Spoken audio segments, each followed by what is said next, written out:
Paul, a pleasure to be speaking once again. You were on this podcast 3 years ago. Was it really that long ago? My goodness. 3 years.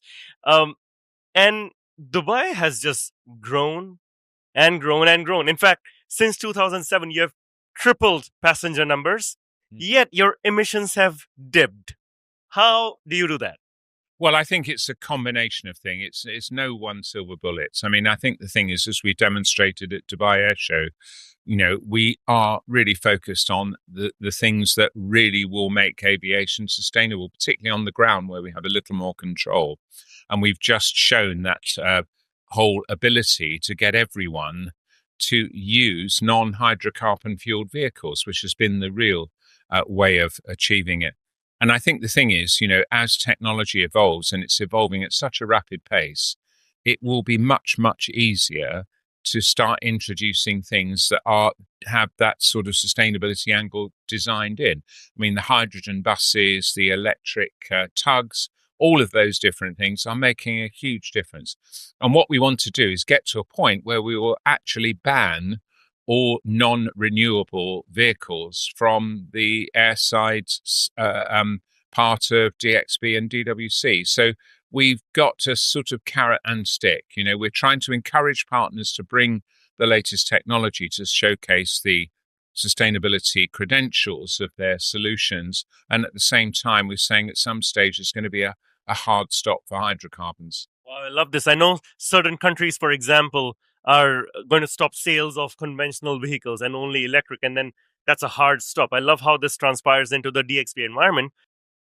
The other interesting thing is ACI has now rated you as one of the top 4% of the airports globally, which is a ACA level 4 rating for environmental sustainability.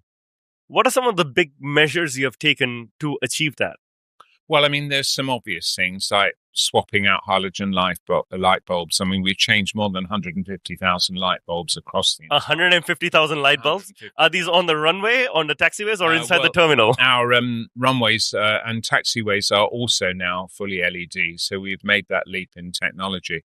The other thing, though, is, I mean, it is a series of other measures. I mean, one of the things we've done, for example, is introducing much smarter control of our air conditioning system. So you can much more closely tailor the quality of the environmental temperature with, the equipment that's supplying the cooled air. So that saves a lot of energy. We're targeting zero waste to landfill. We are recycling all of the cooking oil. We're doing so many things now, but it's no one, as I said earlier, it's no one silver bullet. There are literally hundreds of measures. And I think what you've got to do is change the culture of an organization to say, look, we're not interested in making statements about, net zero by 2050.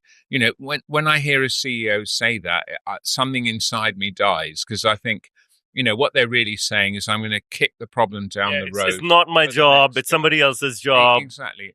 I'm more interested in saying, what were our emissions this month, and provided they're lower than last month, you can demonstrate to me that you are making a practical difference. When you see headlines like, the Arctic ice is melting and, the rise in sea levels is now inevitable, you just think we've got to go much, much faster. We've got to do things that are really going to make a difference.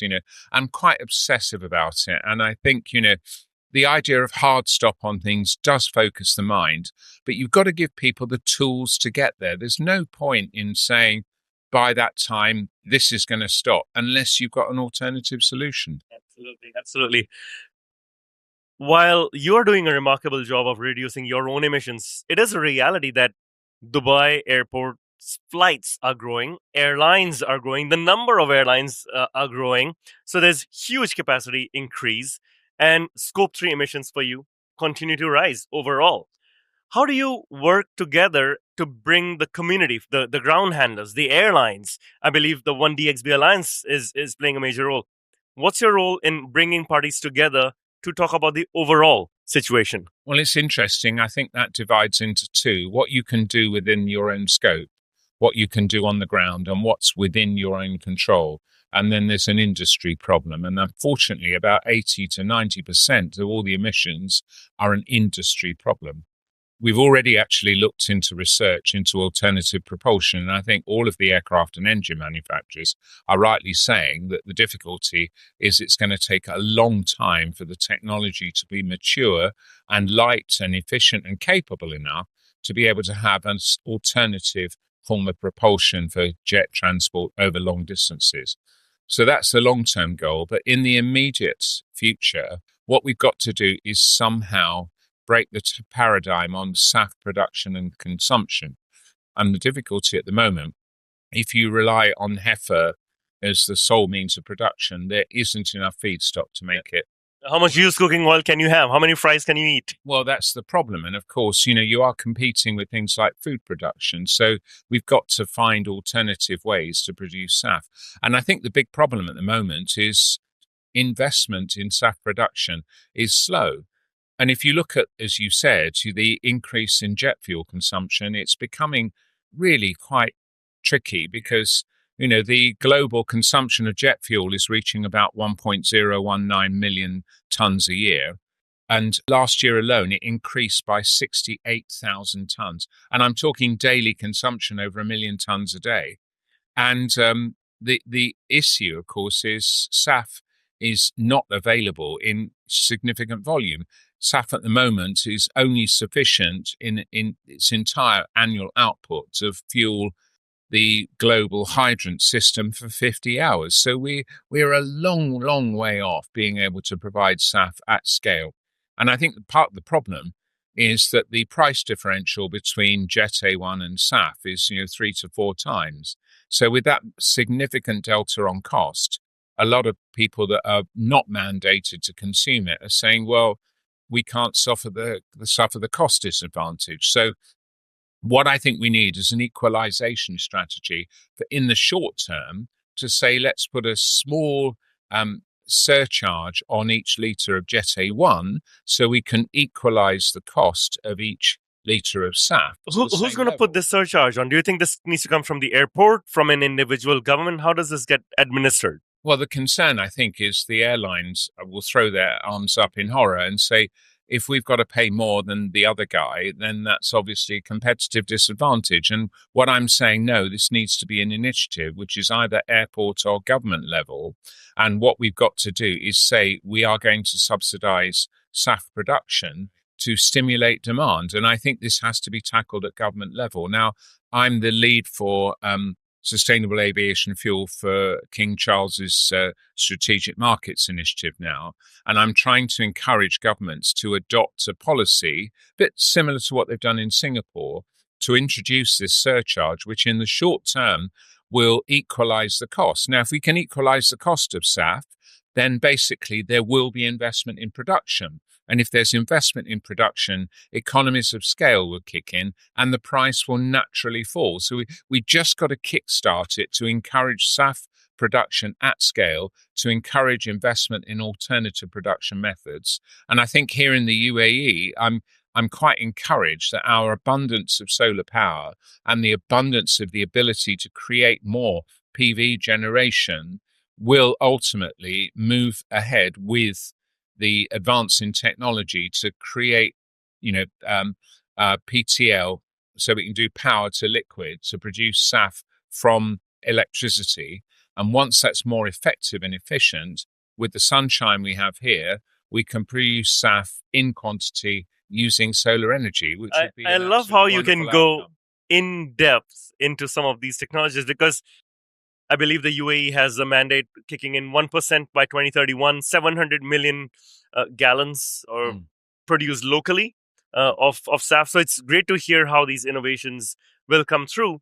Now, the Middle East as a region has always innovated, stayed ahead of the game, be it Emirates as an airline, Dubai airports as an airports, as a hub and spoke. Where do you think are the biggest opportunities for the region when it comes to sustainable innovation? And what do you think are the biggest challenges that we need to overcome here? Well, I think the biggest challenge is you always got that slight conflict between, big oil producers being encouraged to look at alternative energies. But I do think, the visionary leadership of the region is a huge advantage. We won't get bogged down in the politics. there's an urgency to solve this problem, and it can be only solved by some bold initiatives. So we can actually say we are going to be a major investment. We're going to see a major investment in the technology to produce SAF at scale. And the Middle East is going to lead the investigation into PTL as an alternative source to heifer and other forms of SAF production. Then I think that will be a great leap forward. I mean, whether it will be enough to make a real impact on what's happening remains to be seen. But I think the subject matter is now so urgent. And the difficulty is the thinking is both diffused and confused in certain areas. We don't know really where the US sits on this particular thing. They have a There's mandate. always a policy shift Yeah, that's happening right. there They as have well. a mandate to produce, but not a mandate to consume. In Europe, it's the opposite way round. They have a mandate to consume, but no mandate to produce. We'd like to bridge that gap and say, how can we work together? Yeah. One of the most exciting things, I think, if we can find partner airports, and I think Singapore would be really good with this because they already have this SAF circle set up, where we could encourage people to use certain routes between airports where SAF blend is a real phenomenon. And I think if we can create, sort of London to Dubai, Dubai to Singapore as routes that are using higher blends of sustainable aviation fuel than other routes, we can start to get the consumer to make a conscious decision to use those routes if they want to be kinder to the environment. So that's, I think, where the consumer proposition could kick in. I love it. And you know what gives me real encouragement is that you're part of SMI with King Charles, and your influence there as not just a leading airport in the region, but leading this globally can result in true innovation. So that's what inspires me. Now, Paul, you've been at Dubai Airport 17 years now. Nearly 19. Nearly actually. I'm in 19 my years. 19th year. Yeah, absolutely. Yeah. Now, what keeps you going, and how do you motivate your teams to keep at the cutting edge, keep innovating, and not just bask in the glory of passenger growth or the duty free numbers are crazy. You make more money than certain malls and shopping districts. I think Oxford Street, it was Dubai Airport makes more money than Oxford Street. So how do you keep the teams motivated to keep going? Well, basking in the glory is never a thought that's ever entered my head since I've been here in Dubai. And I think the great thing is there's no such thing as a dull moment here. The industry moves so quickly, and the industry in Dubai is moving faster than the rest of the world.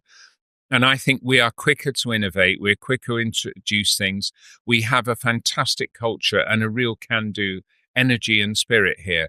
And the thing I'm most proud about is that we've had a proactive recruitment campaign that's been running for the last 15 years, where we've taken local graduates from the universities here. We've trained them, we've recruited them, we've promoted them, and now 78% of my management team are Emiratis. And that is wonderful because that's not just a legacy for Dubai airports or a legacy for the aviation industry. It's a social legacy for the country. And I think that's fabulous. And the great thing is that's led to a wonderful culture and spirit because everyone knows that they're doing the job because they are the best people that have been trained and chosen. And that makes a huge difference to the motivation. Our employee advocacy scores keep climbing, and that to me is the best compliment we as a management team can be paid. I love it. My first book, Soar, its subtitle is How the Best Airlines Delight Customers and Inspire Employees. And Indeed, you've hit a nail on the head there. You have to keep them. I think the thing is, look, good customer service is not an input measure. You don't design good customer service. Good customer service is the outcome of getting everything in the business aligned in the right way. You create a consequence of that, which hopefully delights the customer if all the attention to detail of everything you do is producing that level of customer service at scale for every single person that passes through the airport. And this year we'll have 95.2 million. Within 2 years, we'll top that magic 100 million. So long as we can keep doing that and inspiring people to be the best they can be and delivering this great customer experience, then the customer is happy, our people are happy, and I'm happy. I love it. Now, this final part of the interview is called a rapid fire round, in which we get to know Paul a bit Okay. more personally. You got to give me one short answers, one word, one simple phrase. I'll have a go. Like, what's your favorite airline? Difficult to say. I have to say Emirates, don't I? Because I use them most often. Yeah. And what I'm so impressive about Emirates is they are so consistent, and they can provide what we try and provide on the ground: intimacy at scale. You know, every other airline's a slight disappointment. Mm. Love it. Good answer. Your favorite airport that's not Dubai? Changi, I have to say. Changi. They Yeah, do I a think great lots of job. people look up to that. Favorite movie? Amelie. Yeah, the French movie Yeah. about a young girl who can see things that others can't. I love that movie. Emily, it's a classic. Favorite book? Favorite book? Now that's a tricky one. I've got so many different ones. There is one. You probably have to edit this one bit. Oh gosh, there's that one that describes why we have two of everything in the human body. It's something anti-fragile. Anti-Fragile, Nicholas Nassim Taleb. That's it. That's there the you one. go, Nassim Nicholas Taleb. Anti-Fragile. Yep, Really, Anti-Fragile. really good. One of my favorites as well. Yeah. Black Swan was his as well. Indeed, absolutely. That's right. Yes. What do you do in your free time? I play the organ. I love French romantic organ music. It's a great release, and within a couple of minutes of playing the organ at home, I'm in a different world. It's a great de-stressor. Well, it introduces stress of a different kind. Well, I remember Einstein used to play the violin. That's and right. that's when his best ideas all came musicians use it as a great artistic outlet, and I think it's part of good mental health. Yeah. What would you like to learn? Because I believe the best leader is always learning. I wanted to be a fighter pilot when I was young. I'd love to learn to be able to fly, a fast jet. I have a fast jet, but I don't fly it. Final two questions. What is the best advice you've received? Best advice, I think, came from Sir Richard Branson, for whom I worked for 13 years. He said to me, the biggest gift you can give to your children is confidence. And I think he's absolutely right. If you're confident, you can achieve greatness. Without confidence, you can achieve nothing. I love it. On that note, Paul, thank you very much for joining us. It's a pleasure to speak to you once again. Good to speak to you too. Indeed. Thanks for the opportunity. Thank you. Thanks.